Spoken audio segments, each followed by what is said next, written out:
நாமக்கல் நகரின் சிறந்த autonomous engineering college Selvam college of technology. Congress கட்சியில் மாநில கமிட்டி தலைவர் செல்வபிறந்தை நம்மோடு இணைந்திருக்கிறார். அவரிடம் பேசலாம். சார் வணக்கம். வணக்கம் சார், இப்போ ஒரு வீடியோ வெளியாகி இருக்கு, அதிர்ச்சியை ஏற்படுத்தியிருக்கு. ஏற்கனவே நீங்க பலமுறை தேர்தல் ஆணையம் மீது பல்வேறு கேள்விகள் எல்லாம் முன் வச்சிருந்தீங்க. இப்போ இதை எப்படி பாக்குறீங்க? ஒரு இளைஞர் தன்னுடைய வாக்கு செலுத்தும் போது 8 முறை பிஜேபிக்கு வாக்களிக்கிறார் என்றால் அது எப்படி சாத்தியம்? தேர்தல் ஆணையம் நியாயமான முறையில், கண்ணியமான முறையில் இந்த தேர்தலை நடத்துகிறதா என்பது இதுவே ஒரு சாட்சி. நான் பலமுறை சொல்லியிருக்கிறேன், மக்கள் வாக்களிக்காமல் இயந்திரங்களை, இவிஎம்ஐ நம்பி நிற்கிற ஒரே கட்சி இந்த உலகத்தில் இருக்கிறது என்றால் அது பாரதிய ஜனதா கட்சி மட்டும்தான். அவர் பார்த்தீர்கள்னா அந்த இவிஎம் மிஷின்ல முகேஷ் ராஜ்புத் அவர் ஃபருக்காபாத் தொகுதியில நிக்கிறார் லோக்சபால.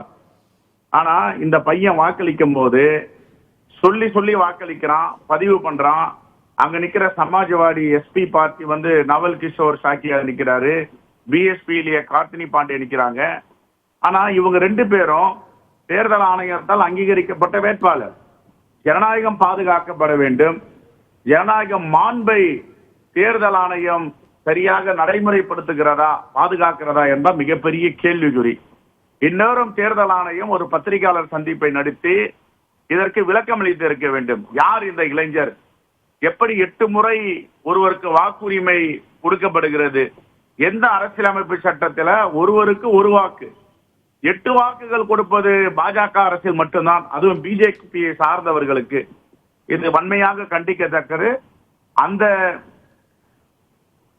அந்த ஒரு ஐடியா தான் அவங்களுக்கு. என்னன்னா, பாஜக வெற்றி பெறும் என்று சொல்லிக் கொள்ளுகிறார்கள்.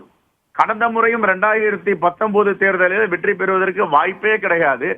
எப்படி வெற்றி பெற்றார்கள், என்ன சாத்தியம் இருக்கிறது என்று நாம் ஆய்வு செய்து பார்த்தால் அவர்கள் இந்த இவிஎம் இயந்திரத்தை நம்பிதான் தேர்தலில் நிற்கிறார்களே தவிர மக்களை நம்பி தேர்தலில் நிற்கவில்லை என்பதற்கு பல முன்னுதாரணங்கள் இருக்கின்றன.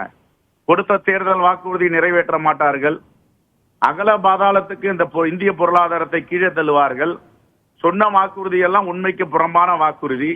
அதோடு தைரியமாக ஒரு தேர்தல் கட்சியில ஈடுபடுகின்ற ஒரு தேசிய கட்சி, இதெல்லாம் நாங்கள் தமாசுக்கு சொன்னோம், ஜும்லா என்று சொல்லுகிற அளவிற்கு மக்களை ஏமாளியாக நினைக்கின்ற ஒரே கட்சி பாரதிய ஜனதா கட்சி. இதையெல்லாம் மீறி இந்தியா கூட்டணி ஆட்சி அமைப்பதற்கு வாய்ப்பு இருக்கு.